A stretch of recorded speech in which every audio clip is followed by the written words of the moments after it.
Whakatapu atu ka hau eiki. Uma au whaiwhekau e taki loto e aku koini. Whakatapu atu ki he whahu. Ia e whakatapu mamahe ki e taahine oi aho. Ngari fo e haa. Ai whakawhotunga e aho, hōwhingoa. Ko mere mai ola tau ke I aho tā sola. Ko uhinga e kuhā he hoa. Ko hoku hoa.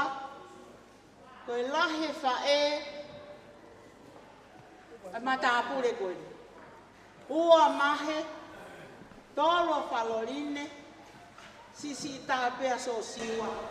Ko ni ha ana a toni ki moana tā sola. Te koe I uhiki e ni toni ki moana. Lere mai e ahoa ni ke whai whakamikiki. Te koe whalorine. I kai kia mea mo ua ia. Koe ki whamili masiwa. Ko kou lere mai, mai whamili, mai whangata mai. Te whai e whakahoha. Mai me ete kia te koe, e maho inga ia. Ko talango fuha e ahoni. Koe ki sila pe e, tahine pe e whitei. Ko la vei pe e au, a mea hono kotoa pe. Fia pe, e whamiri tāso la, ke fua ki atuia, ke ai ake hao ki, fo I lore ho au ke hako. Te koe tuanga e ki whine motua a taurunga, fua ki atu pe ia ma au, ki holo holo ai, I ho peito. Ko ia e ofa atu, tua e ki ofa.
Solar, kita hokok, kalau kalau bahawa kami kita hokok, kita